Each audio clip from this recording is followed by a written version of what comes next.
mbokk yi ñu ngi leen di nuyu di rafetlu seen ànd ak RFM di leen ñaanal jàmm yi sàkku ñaan ci yéen benn waxtu ci studio Eva Mbaye bismillah ci xibaar yi. Assane Gueye. ginnaaw dogalub atte ci ndoddam Samba Sékou Sow ngir gi rek dund ci boomuk soxna Fatoumata Matar Ndiaye ay boromi xam-xam ci wàllu yoon seen xalaat mooy bu nu sañoon attekat bi keroog gën a yaatal mbir yi ba ci déglu ñeel soxna Awa Niang député mi ki nu tëj joxañ ne mooy ki santulu di commanditaire police moom dëppale ay kàddoom ak i waxam ñeel Touba ak Mbacké ci wàllu karange taxawal na fa opération duppe ko sàmm sunu karange ci wàllu woowu ñaari téeméer fukk ak juróom-ñeenti doomu aadama woolu na leen moom police ba ca Mbacké ak Touba Moustapha Diakhaté ginnaaw ak génneem ci APR di génn ay leeral ñeel mouvement bi mu taxawal ëllëg ci alxamis ji lay doon ci yooyu jamono am na ci parti bi APR ñu yëkkati kàddu ngir rek dajewaat ki waxtaan wàllu njàng mi G7 grève bi mu sumb tey ak débrayage am na ca ñu ànd am ñu àndul fu ci mel ni ca Fatick daañu fa dem ànd ak soxna Aminata Goudiaby bitim réew Georges Déthié Diop maa ngi lay nuyu Georges maa ngi lay fay Alaaji Assane bismillah daañu dem ba ca Burkina Faso foofee dëjub ñaari fan la ñu jàppul gannaaw cong gi nga xamante ne taxoon na ba fanweer nit ak juróom benn ñàkk seeni bakkan ca réew ma Burkina Faso ba léegi foofee parlement ba nangul na nguur gi jaarale ko ci ab loi mu recruter ay volontaire ngir xeex terrorisme bi wàllu wër gi yaram ab découverte bu bees jëm ci wàllum cancer ay gëstukat fële ci Angleterre ñoo gis lu ni mel nee nañ li ñu gis daal moo di am na mbir yi nga xamante ne mën na tax ba ñu faj cancer yi yëpp waaye jëfeeguñ ko ci ñi nga xamante ne ñoom ñoo feebar. jërëjëf Georges ba ci kanam ngir yaatal gi sport gi Cheikh Tidiane Diagne sëñ Cheikh ñu ngi lay nuyu. maa ngi lay fay Alaaji Assane wàllu football danañ ko daal di waxtaane dellu ci tirage au sort qualification coupe du monde bi ñu na ma amal ci atum 2022 ca Qatar ak kaddu yu maître Augustin Senghor di jiite fédération sénégalaise bu football moom nag la mu gis ni daal moo di Sénégal ci groupe boobule war na ci mën a génn donte nag yëf yi football la leneen li nga xamante ni fas nañ ko waxtaane ci xibaaru tàggat yaram yi moo di football ca biti réew wala basketball itam danañ ko daal di waxtaane dellu ci Moustapha Gueye mi nga xam moo di directeur technique national démb gannaaw nag ba mu tabbee li nga xamante ne daal ñoo di entraîneur yu war a diriger équipe nationale yi bokk na ci nag ci équipe yu mag ñi du góor ñi ak jigéen ñi xalaatu viandooy di kenn di international gis ni daal loolu doon na lu baax a baax ci basketu Sénégal. jërëjëf Cheikh Tidiane yéen kaay yeeg Mamadou Mouhamed Ndiaye gis-gis ak RFM kàddu yi jib boobaak léegi ngir ñu indiwaat fii ci mim réew atte ba boom bakkan ginnaaw yi nga xamante ni ñooy njaaxu te yu fi jaar ay njaaxum bokk na ca kàddu yu mujj ci wàllu woowe yu maître Abdou Dialy Kane avocat njabootu soxna Fatoumata Matar Ndiaye mi nu boom ca këram ca Pikine gis-gis bu ngeen ci am ci dellu si gi am déet ñeel peine de mort Sénégal mooy waxtaan week RFM ci njeextalu xibaar yi lay doon ci technique bi Abdoulaye Diop. ñu daal di tàmbalee xibaar yi wàllu yoon ak laaj yi jib ci ana lu waral keroog atte bi ñeel ki nga xamante ni mooy Samba Sékou Sow mi ñu toppe woon boomuk soxna Fatoumata Matar Ndiaye ba teg ko daanu ko giir ak dund attekat yi jéemunu yaatal yëf yi ba ci déglu rawatina ñeel soxna Awa Niang député ci assemblée nationale mi ci aji tëj gi daal di tudd ne ku santlu di commanditaire yenn ci borom xam-xam seen ak yéene moo doon yëf ya law ba ci ñoom bu dee sax ak déglu Alaaji Njogu Jéen ak nu mënti demee bu fekkee sax ni seede lañ koy déglu kii di Awa Niang attekat bi da ko waroon a déglu ndax liñ tudd turam lu bëri ci mbir mi buñ sukkandikoo ci nag ñu seen xel màcc ci wàllum yoon na nee nañu juge nag bu ubbee information judiciaire mën na déglu bépp nit boo xamante ne dina tax ba mbir yi leer moo xam ci complot bi la bokk wala bokk seede kese la ci mbir mi ñu soxal nag ñu xam ne juge bi waru woon a bañ a bàyyi xel tuuma yu garaaw yi nga xamante ne Samba Sékou Sow def na ko ndaxte moom ay yoon xam na ne député bi di Awa Niang bokk na ci ñi ko yónni mu Fatoumata Matar Ndiaye kon dafa waroon a déglu député bi donte sax après bu demee ba ci kanam mën na xam ne li Samba Sow di wax dara taxawu ci amul la waaye nag waroon na ko def te nag amul dara lu ko koy tere buñ sukkandikoo ci ñooñu seen xel màcc ci wàllum yoon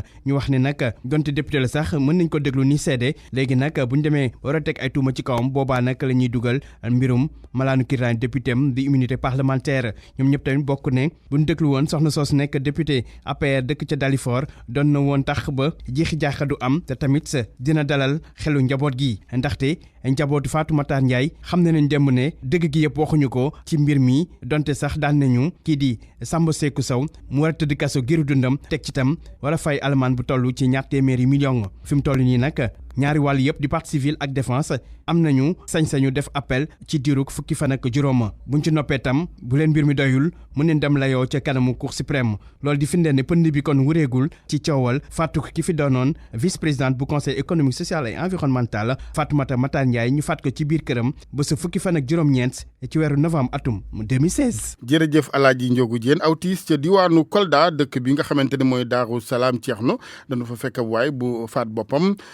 néew baa nga jamono yi hôpital ab Kolda leeral yi Abdoulaye Diallo. Amadou Mballo di ab góor bu ay atam xaw a nekk autour de 40 ans moo xaru ginnaaw biñ ko gisee ak buum ca baat bi loolu mu ngi xewee ca Daaru Salaam Ceerno ab dëkku Kaolack bu commune Dioulacolon nekk biir département bu Kolda Ousseynou Fall mi dëkk ca Daaru moo si indi ay leeral. dafa am suñu benn mag bu tudd Amadou Mballo 2h la jógee dem si àll bi ñu war ko fii si dëkk bi ba ñu sonn gisuñu ko population bi yëpp jóg xale góor yi jóg ak xale jigéen ñi dem xool ko nit ku ne yor torsam dem wool ko ñu xool si dëkk bi yëpp gisuñu ko yàlla def na ñu dem directement si tool yi ñu xool ko ba 3h ñu fekk mu ngi takk boppam benn buum ci kaw après foofu la lonk moomu lang ñu ñëw ñu fekk foofu mais enfin daa fekk vraiment dafa dee. aji ndem si yàlla ji ab borom njaboot la bu amee woon benn soxna ak ñeenti bant yi ko yàlla baaxee bi ko waa gendarmerie ak sapeur pompier yéegee dañoo daal di dem ca bërëb ya ngir nemmeeku li fa jot a xew gendarmerie tijji na si ab l'enquête niw aji ndem si yàlla ji ñu ngi ko dencandikum ca morgue hôpital régional bu Kolda RFM Kolda Abdoulaye Diallo. ak RFM kumpa jeex na. génneeg Moustapha Diakhaté ci APR Papa Gorgui Ndong bokk ci ñoom nekkoon ni jamono ministre de la jeunesse moom yéene mooy commission réconciliation di kuréel gi yore jubóo léegi ci parti bi taxaw ci ba wàll yëpp ku ne yàbbis lëf ci la nga ŋànk bu ko defee gisee am daje naka noonu mu dikkaat ci biir parti bi moom Moustapha Diakhaté Papa Gorgui Ndong nekkoon tey ganu RFM matin. Moustapha Diakhaté ci taxawaay bi nga xamante ne amoon na ko ci parti bi défiance la créé wul courant. parti la créé puisque ñun nag ay politique lañ am na loo xamante ne mën nañ ko lire kon sanction bi c'est à la dimension de la faute bi nga xamante ne commettre nañ ko tey nag bi loolu amee parti bi aussi prévoir na ci ay texam commission de réconciliation boo xamante ne tey jàpp naa ne war nañ mën a def nag maintenant seen liggéey mais day fekk disposition yi aussi Moustapha Diakhaté jël ko ba tey mun na demander grâce mun nañ activer la commission de réconciliation ñu waxtaan ak moom ba moom ci boppam mu dellu siwaat ci taxawaay bi nga xamante ne amoon na ko pendant 7 ans ci weti président de la République ci weti Alliance pour la République nga xamante ne day commencer par respecter statut ak règlement intérieur bi nga xamante ne moom la parti bi tëral ku ci nekk. yow sa bëgg-bëgg tey jii mooy commission réconciliation jéem waxtaan ak moom daal ba nga xamante ne lépp dina jàmm dina dellusiwaat Moustapha Diakhaté ñëwaat ci parti bi. effectivement man mon souhait tey commission de réconciliation dafa am liggéey buñ ko sas. am na camarade boo xamante ne commission discipline def na liggéeyam génne na ko ci biir parti bi kon commission réconciliation war na mën a dox tey ay tànki jàmm ba jëliwaat Moustapha Diakhaté dugalaat ko ci biir parti bi mais Moustapha Diakhaté bu boobaa aussi dañ koy wax li nga xamante ne moom moo mën a nekk munoo nekk ci parti ba pare nekk en porte-à-faux ak règlement bi nga xamante ne moom la parti boobu tëral te loolu xam naa ne ci biir waxtaani commission réconciliation ba dina indi ba loolu war na mën a nekk. Pape Gorgui Ndong bu APR waa ñoo lànk ñoom ñi nga xamante ni ñoo taxaw ngir lankal nguur gi yokkateeg njëgum courant gi fas yéene delloo buum ca boy gi bëccëgu tey gi daanu yënguwaat ci séddale ñeeli flyers ñu fàttali ni samedi ju ñu génn séddaleem track yu ni mel la waroon ñu jàpp ñenn ci ñoom daaw dëggee bokk ci ñoo lànk ñu teewlu ko. flyers yi nii amaana benn poñ rek la ci woon boo xamante ni benn yoon lañ ko waroon a def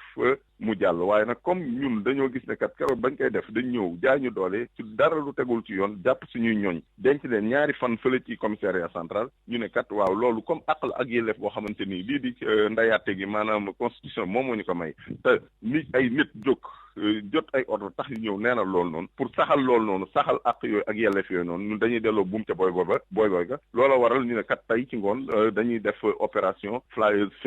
fépp nag boo ko déggee mooy fii ci Ndakaaru ba ci banlieue bi maanaam aneer gi ak fële ne ci gox yi gox di nekk Sénégal ba sax ca bitim réew ñoom tàmbali nañ démb flyers fépp ndaxte flyers yi nga xamante ni ñoom lañuy bañ a gis te muy firndeel ne lii di yokk njëgu mbëj gi du lenn lu ab càcc koo xamante ni lii di nguuru Macky Sall dañ koy sàcc askan wi ginnaaw ba ñu yoree Sénégal ba dugal ko ci guuta looloo tax ñu ne kat ñun danañ delluwaat fa nga xamante ne fa lañ téye woon suñuy ñooñ bu ñuy jàppee tamit defar lu dul yoon rek ndaxte wax dëgg yàlla bu fekkoonte ne jàpp bi ñuy jàpp suñu ñooñ gaaw bii di génn tegu woon na ci yoon yaakaar naa ne ni altine duñ leen bàyyi ñu dem te nee leen toppee wuñ leen dara kon nag ñun dañ jàpp ne loolu àq la ak yelleef boo xamante ni lii di constitution bi moom moo ñu ko may loolu nag dañ koy sàmm duñ nangu kenn ñëw di ko neenal teg ko ci bakkanam wala teg ko ci yaama neex. daaw dëgg bu kuréel gii di ñoo lànk leneen ci xibaar ñeel njàngale meeg tolluwaay li Sénégal ak mbootaayu ko juróom-ñaari syndicat yi gën a ràññu ko ci réew mi G7 ak débrayage bi ñu xëyee tey jii maanaam jàngale ab diir dakkal njàngale moome fu ci mel ni Fatick nag du ñëpp topp ca ñoom am na ca ñu topp am safaan wa fu ci mel ni CM Xaar Ndofène Diouf foofee jàngalekat yi xëy nañu Kumba Ndofène Diouf la ñu gis ne gàllankoor na jàngale mi boobu grève Aminata Goudiaby yi kuuru CM Xaar Ndofène Diouf bi nag tey ji ci suba kenn nekku fa woon daanaka ay jaaykatu gerte caaf ak itam yeneen fruits ñoom ñoo fa nekkoon élèves yi ak professeurs yi ñoom ñëpp ci classe yi la ñu nekkoon débrayage bi nga xam ni moom la G7 santaane dafa mel ni yëguñu ko fi bu baax a baax buñ sukkandikoo ci Souleymane Dieye moom mooy surveillant général ba. fii moom wax dëgg yàlla cours yi ñu ngi déroulé wu normalement ñaar fukki classe ak ñaar yi ñu am ñetti cahier de texte nga gis fii te ñetti cahier de texte yi seen autorisation d'absence ñu ngi nii te affiché nañ ko kon nag yeneen classe yi ñu ngi ci biir ñu ngi déroulé cours yi normalement. ci salle de classe bi nag élèves yi ñi ngi def ab devoiru anglais seen professeur nag nee na moom bokk na ci ab syndicat waaye dafa jàpp ne rek moom classe d'examen la yor kon jarul muy dem débrayage. parce que nous avons un programme et la semaine prochaine ce sont les compositions yi la ñuy préparé moo tax. situation bi nag bokkeewul ak ba xew ci lycée Coumba Ndoffène Diouf bu Fatick nga xam ni cours yi ci 10 heures lañ ko arrêté professeurs yi nag daanaka ñoom ñëpp def débrayage te ne ñu demee dañuy def grève totale comme ni ko G7 bëggee Diène Diouf moom mooy secrétaire général bu SAEMS ci biir département bu Fatick. plan d'action bi dafa ni tey ñu bàyyi cours yi à partir de 10 heures donc demain amul sax cours ba léegi rek dañuy continuer di ñaax nguur wi pour mu respecter li mu diggante woon ak organisation syndicale yi. grève bi nag élèves yi mel ne Aïssatou Dione ñoom ànduñu ci moom nag élève terminal la. gis nañ ne grève bi arrangé wul élèves yi surtout ñu nekk ci classe d'examen yi en plus bientôt ñu dem ci examen yi donc waroon nañoo mën a delluwaat classe pour mën a terminer programme bi. ñuy fàttali ne rek weeru décembre daanaka am njàng amul woon ci lycée Coumba Ndoffène Diouf bu Fatick ndaxte élèves yi ñoom ñoo grève woon 3 semaines di laajte ñu defaraatal leen toilette lycée ba. Aminata Goudiaby Fatick RFM. jërëjëf Aminata ñu del si Ndakaaru dem ba kër gi di ASBEF ak réeroo ga fa ay volontaires yi fa taxaw takku ne faw directrice ba fa jóge fa di Maria Makeba Mingu tey ci suba yëf ya tàngoon lool dënn yi jigoon lool ba teewaayu police foofee Amadou Sabax Ba. ak coow ak jàppante dox ci diggante ay nervi yoo xam ne waa direction bi ak ñi nga xam ne ci ñenn ci volontaires yi nga xam ne ñoo nekk fii ci ASBEF ñoo leen jël.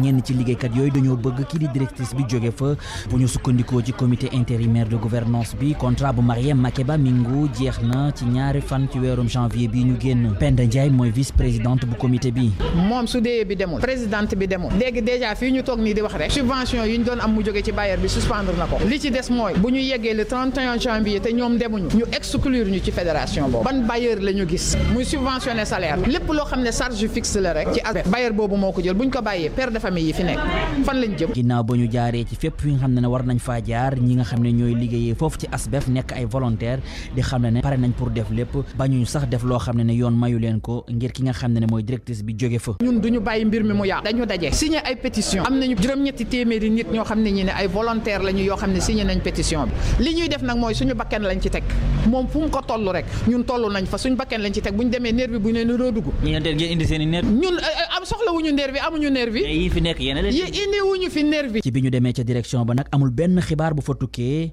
ñi nga xam ne ñooy taskatu xibaar yi bëgguñu leen a gis sax ci boobi la bërëb ay consignes yoo xam ne direction bi moo ko jox ñi nga xam ne ñooy way takku der yi ak ñii du nervi yi ñoom ñi nga xam ne sax ñooy saytu ñuy dugg ak génn ci boobu la bërëb.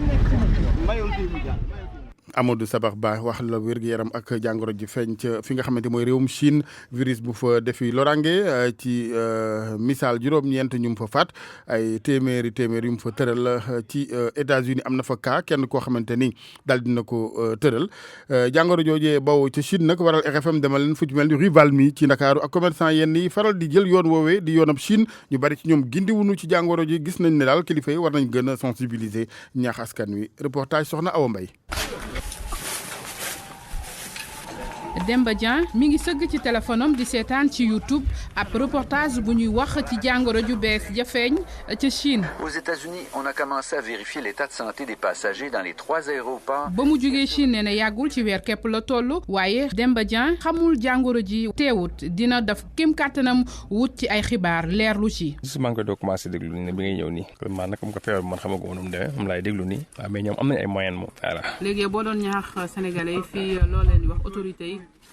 ñoo xanaa ñu prêter attention rek loolu daal laa ci xam fi mu toll déglu ba xam nag fi ñuy mujjee ni mu daal. mi ngi sëgg ci ay facture am yor machine bi di calculer commerçant bi nekk ci rue Fleuris ne moom gëj na siin am na 4 weer waaye ba ñu waxee feebar ba lii la njëkk a xalaat ci xelam. man première impression bi kay sa bopp nga jëkk a xalaat parce que est-ce que yow ba nga fay dem fekk na feebar bi amoon na te xamuloo ko woon ba pare deuxièmement mooy tamitam est-ce que tamit gouvernement bi mu ko déggee commencé na jóg pour wut ay vaccin pour protéger tamitam commerçant yi. Adama moom itam beneen commerçant bu nekk ci rue Fleuris nee na juróomi at a ngi nii demul Siin ndax marchandise bi muy jaay Turquie la ëppee qualité di yëre xale waaye teewut nee na Chine réew mu xam la. ah dinga xaw a tiit de parce que dafa bari nit Chine moom booloo la te wóorul risque la de léegi ko fa jëm. fii ci Sénégal nag bëri na ay commerçant yuy dem Siin di yoon wu ñu xam loolu ba tax ñoom ñuy ñaax autorités yi ne nañu fexe ba yokk surveillance bi. gën a fësal xibaar yi ngir ñu ñaax nit ñi ci jàngoro ju bees yi nga xamante ne xamuñu ko dégg moo ci ëpp. jërëjëf Adja Awa ñu dem Touba Mbacké ak Mbacké ci boppam ak ñàkkum kaaraange ci askan wi police taxaw na ca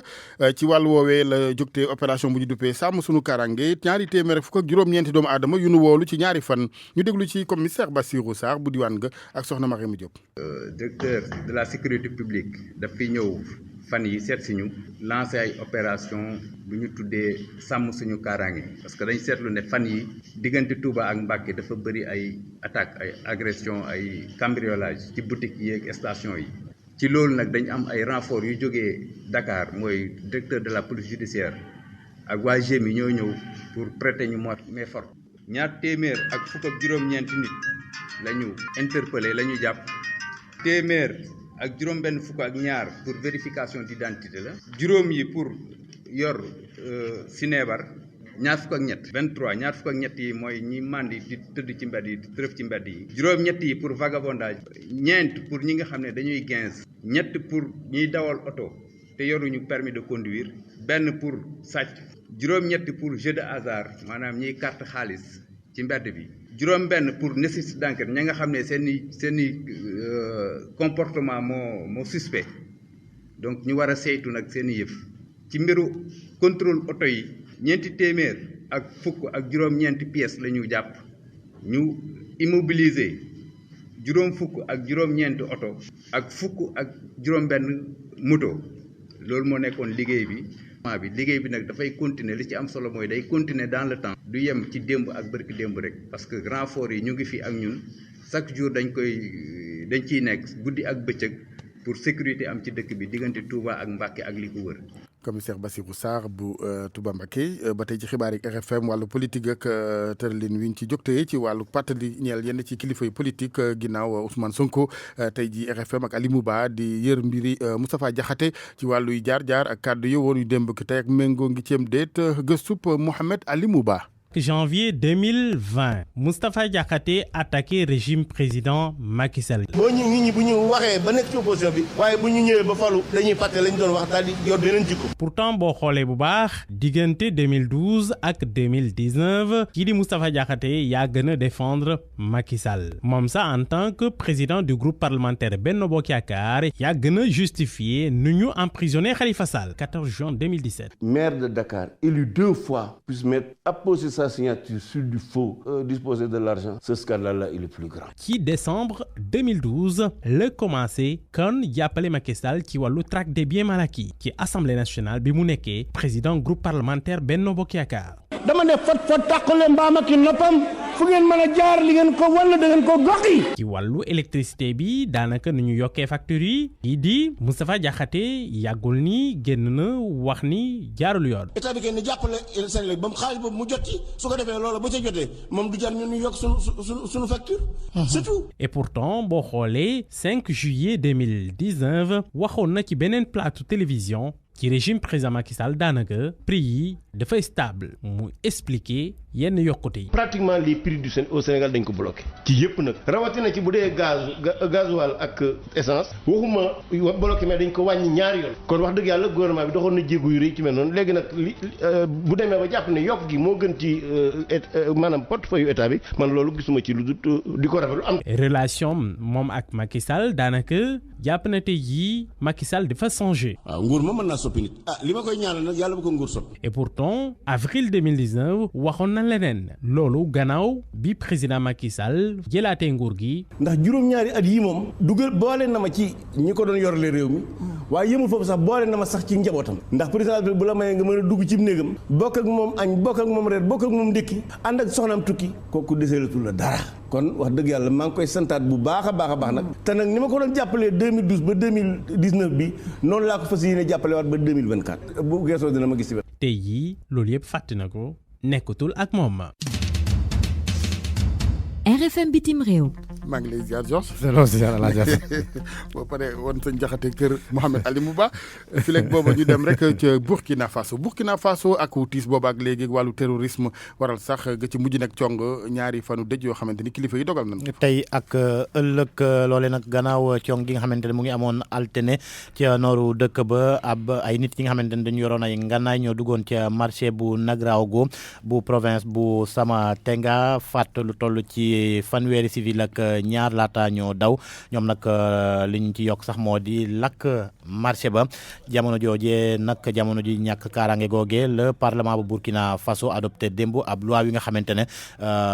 dana tax ba ñi nga xamante ne ñooy kilifa yi réew ma di recruter ay volontaire ngir xeex lépp lu jëm ci wàllum terrorisme. Daouda Diouf. dogal bi nag ñi nga xamante ñoom ñooy député yi ñoom ñoo ko jël ginnaaw nag bi ñuy songi altine bi ñuy génn ab marché boo xamante ne faat fa fanweer ak ñaari nit yoo xamante ñoom ñëpp ay civil lañu woon nee nañ boo gisee ñu jël dogal bu ñu mel dañuy xeex li nga xamante ne mooy ñàkk kaaraange bi loolu moo tax nag démb ñi nga xamante ne ñoom ñooy député yi daje wote ab loi boo xamante ne fi mu nekk ni jox nañ dogal nguurug Burkina Faso mu wut ay volontaires yoo xamante ne maanaam duñ doon policier duñ doon li nga xamante ne gendarme wala militaire wante ay civil loo xam ne dañ leen di jël former leen nag pour ñoom ñu mën a jaamaloo ak ñi nga xamante ne ñoom ñooy rey nit ñi di mbubboo diine maanaam ñi woy jihadiste yi ñuy mel nag moom dañ leen former laata ñu dem ca fa nga xamante ne moom moo nekk ca terrain ba pour jaamarloo loolu nag dina tax tey képp koo xamante da nga bëgg a songu seen dëkk yooyu laata armée bi di ñëw wala police wala gendarmerie da nga jaamaaloo ak ñooñu sa bu ko jaree loolu tax nag nga xamante ne ma yore mbirum défense bi ca réew Burkina Faso di shérif si moom nag dalal na xel nee na nag ñooñu nga xamante ay volontaire lañ dañ leen jël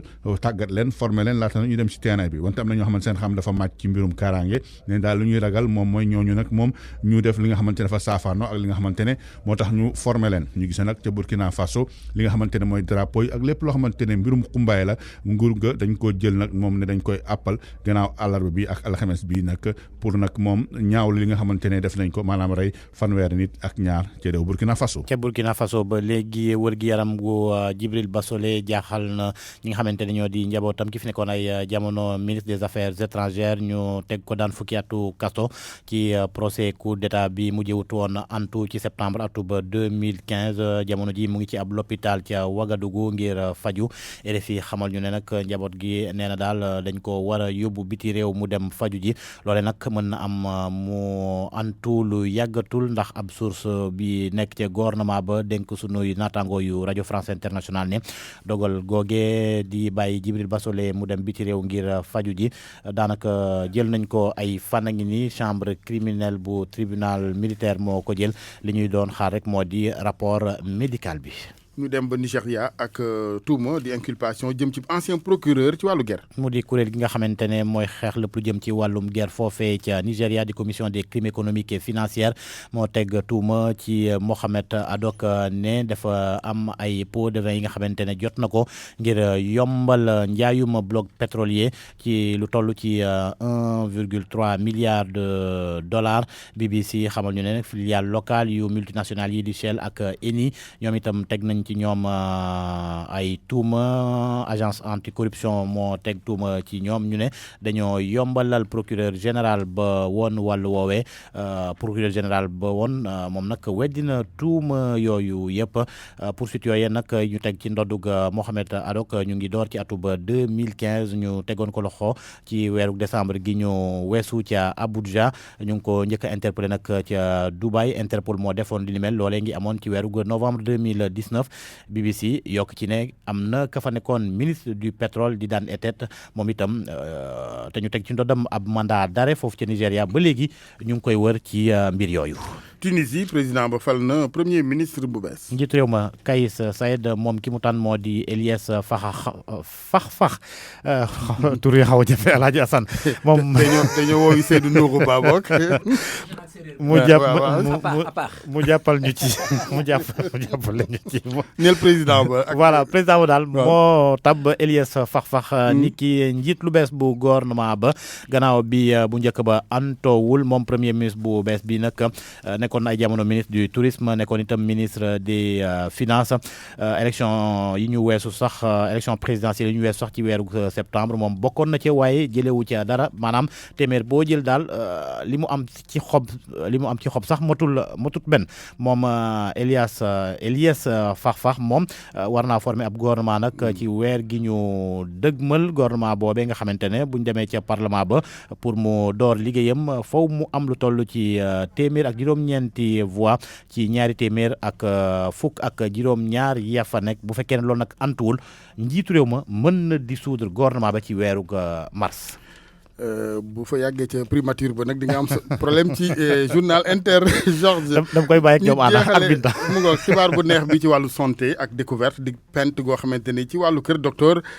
ku moywul docteur yi yegg bis ci nag di mën a faj nag bépp xeetu jàngoroy cancer. ab équipe bi nekk ca université bu Cardiff foofee ca Angleterre ñoo def découverte boobee ab méthode bi nga xamante ne da tax ñu mën a rey lépp lu jëm ci cellules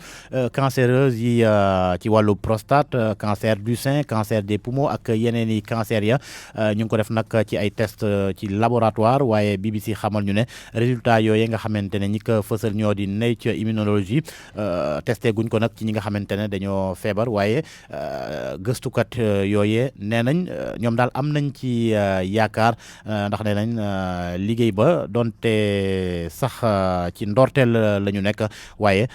mën naa jur lu baax ci wër-gu-yaramu doomu aadama. jërëjëf Georges de ci jëp Tidiane maa ngi lay ziar. maa ngi lay fay El Hadj Assane Gueye. yaa ngi tooñ sa séeréer bi. waaw jokkanjal Georges jokkanjal. football bi ak Sénégal yéene bi mu bëgg mooy daal ñaari yoon yu tegaloo dem ci coupe du monde bu weesoo ba woon ci Russie 2018 ñu bëgg caa teg beneen. waaw loolu nag ngir mu antu foofu rek ñu fexe nañu génnee déjà ci premier tour bi nga xamante ni ñu ne Congo Togo ak Namibie ñoo bokk poule kii di njiitu fédération sénégalaise bu football di maître Augustin Senghor yëkkati ay kàddu ca kër googu mu ne daal di xam ne ni pour le Sénégal mën nañoo jàpp ne daal pour bu abordable la donte sax foofu rek ñu ñafe dëgg ngir mën cee génn ñu déglu ko ci yaatal. tey bu ñuy xool vraiment mënuñu jooytu ci tirage bi parce que tirage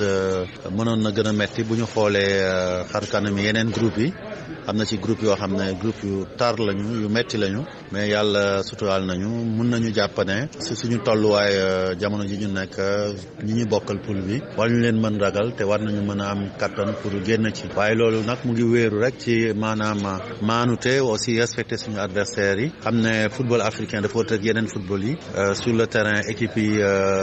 duñu bàyyi dara dañuy xeex donc il faut que ñun ñu respecter leen mais bu weesoo loolu aussi ñu jël matukaay yëpp comme niñ ko baaxee di def léegi bañ a négliger benn détail wàllu préparation match yi di maanaam gàttandu match yi waajtaay bu mat sëkk